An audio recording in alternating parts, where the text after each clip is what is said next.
Essas são 3 cirurgias plásticas menos conhecidas, mas que podem impactar muito na sua aparência. Eu sou o Dr. Leandro Guiar, cirurgião plástico, apaixonado pela minha profissão e tenho aqui um canal exclusivo para te oferecer conteúdo de qualidade sobre o mundo da cirurgia plástica e te preparar para a sua tão sonhada cirurgia. Antes de mais nada, acompanhe a gente aqui no nosso canal, se inscreva, acione o sininho para que você seja notificado a cada novo episódio e compartilhe com pessoas queridas que também querem aprender um pouco de uma maneira simples e transparente. Mas sem rodeios, vamos falar um pouquinho de cada uma dessas 3 cirurgias. E eu vou fazer de uma maneira didática. Eu vou começar de cima para baixo, falando primeiro de procedimento facial e por último de procedimento corporal. Então, começando de cima para baixo, a famosa, mas que para muitos não é famosa, ainda é desconhecida, frontoplastia. Então, só para destrinchar isso, plastia significa cirurgia plástica. Então, a cirurgia plástica da fronte. O que é a fronte? A região da testa. Então, a cirurgia plástica da testa ou frontoplastia, por exemplo, é muito indicada para aquelas pessoas, principalmente mulheres, se incomodam mais com isso do que os homens, que têm a testa muito longa. Então, isso traz um aspecto masculino, um aspecto delicado, e às vezes uma testa, inclusive, proeminente, com a parte óssea muito projetada. Leandro, mas isso tem solução?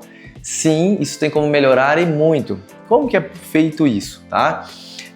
Através de um cortezinho que ele vai margeando o pé do cabelo, então essa cicatriz vai ficar escondida entre os fios do cabelo e ficar uma cicatriz discreta depois disso.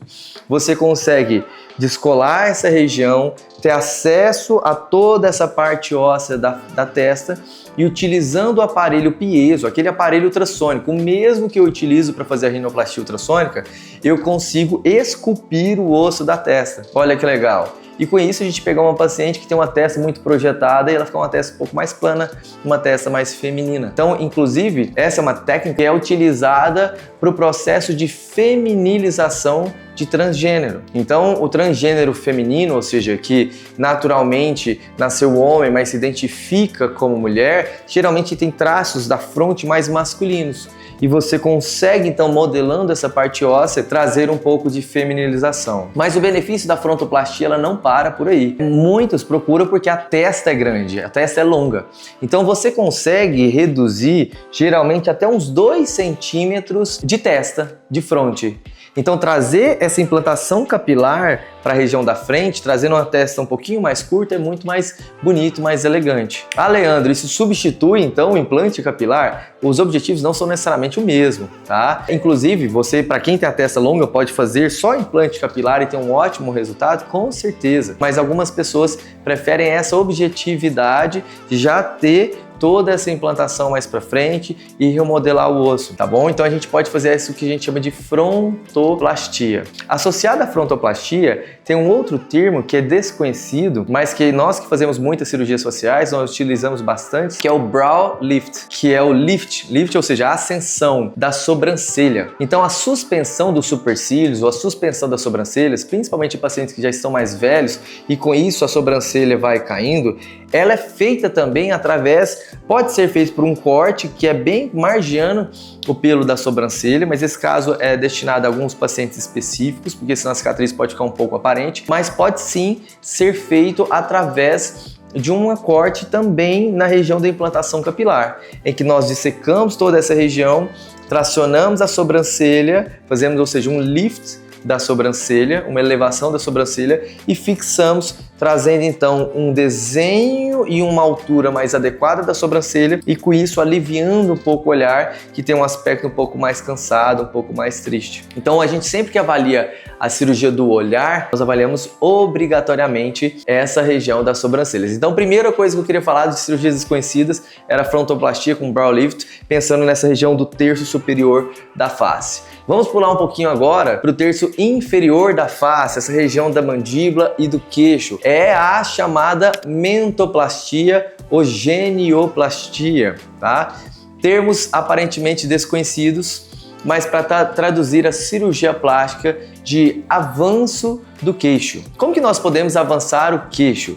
Existem diversas maneiras com graus de complexidade diferentes e graus de resultados também diferentes. Então, basicamente, se eu precisar de um pequeno preenchimento, um pequeno avanço desse queixo, eu posso fazer isso utilizando gordura do próprio paciente, uma lipoenxertia, né? Faz parte da harmonização facial com gordura, eu colocar gordura no queixo e esse queixo projetar um pouco? Sim. Eu particularmente uso uma técnica minha em que quando eu vou operar pacientes de nariz e me sobram cartilagem, o que eu faço é um preenchimento híbrido do queixo.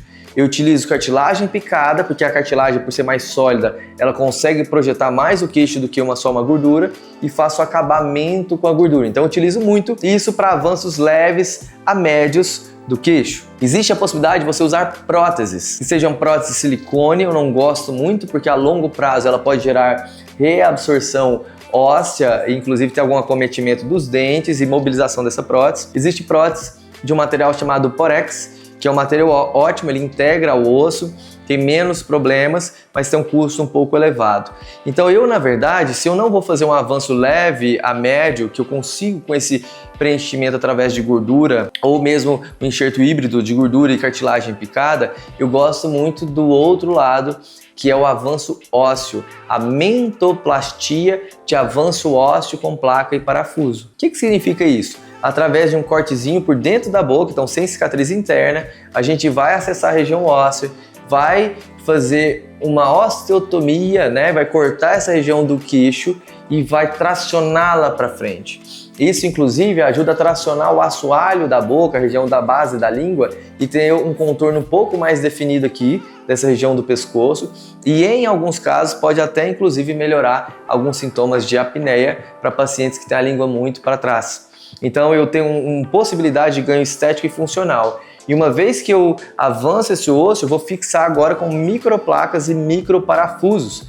Então aqui eu tenho um avanço grande, de até cerca de 1 centímetro, com uma estabilidade muito grande, uma previsibilidade muito grande, sem a possibilidade de uma complicação, por exemplo, de uma prótese que se infectar eu tenho que tirar essa prótese. Nesse caso, mesmo com algum grau de infecção, eu posso simplesmente tratar e vai dar tudo certo. E eu tenho uma possibilidade de um resultado mais expressivo para quem precisa. Então a mentoplastia, eu que faço muita cirurgia facial, muita cirurgia de nariz, por exemplo, para melhorar o perfil. Se a pessoa tem um queixo muito para trás, mesmo que eu deixe o nariz maravilhoso, o perfil não fica bonito. A gente precisa sempre deixar em harmonia testa, nariz e queixo. E daí você já entendeu a necessidade de alguns pacientes associarem essas cirurgias. Então fazer uma frontoplastia associada ao marrino, fazer uma cirurgia de mentoplastia associada ao marrino ou a outras cirurgias faciais. Então 2 cirurgias faciais que são desconhecidas, mas que podem muito ser o que você precisa impactar na sua beleza e na sua autoestima. E vamos falar de uma que era desconhecida até pouco tempo, mas agora já está ficando na moda, que é a cirurgia de remodelamento costal. Muitos anos atrás, teve inclusive uma curiosidade, uma antiga atriz mexicana, que ela teria tirado as costelas para ficar com a cintura mais fina, né? Então isso na época foi um bafafá em relação a isso, mas lógico que as técnicas foram evoluindo. E o que hoje se chegou à possibilidade de remodelamento costal é que nós temos costelas que são fixas no nosso corpo, e ali as 3 últimas costelas, as mais baixas aqui, são chamadas costelas flutuantes. Elas não têm impacto na nossa respiração e elas não são conectadas aqui a esse osso externo. Então o que isso me permite fazer? Através de um cortezinho micro aqui, como se fosse um corte menor do que um corte de uma incisão de lipo nas costas, a gente consegue fraturar esse osso das costelas, essas últimas, as flutuantes, e aí a gente consegue mobilizar essas costelas para dentro.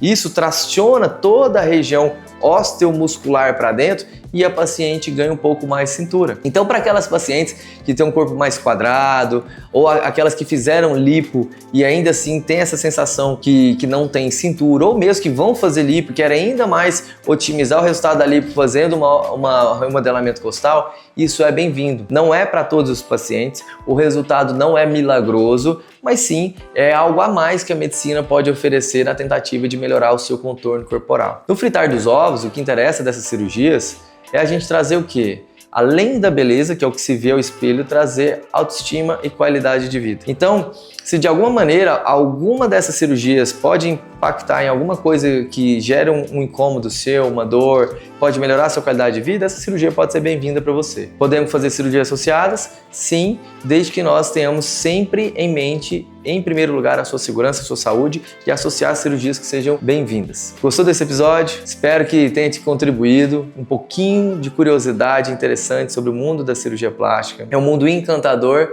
Quanto mais eu estudo, mais eu me apaixono e por isso sou muito grato pela profissão que eu tenho. E por isso eu faço questão de semanalmente trazer um conteúdo novo e interessante para você. Deixe aqui suas perguntas. Novamente, curta, compartilhe com pessoas queridas. Não se esqueça de se inscrever aqui no nosso canal. Nós já temos aí mais de 35 mil seguidores. Já é uma comunidade muito bonita de gente interessada em aprender conteúdo de qualidade de uma forma simples e transparente. E por isso eu faço com o maior carinho para você. Até a próxima.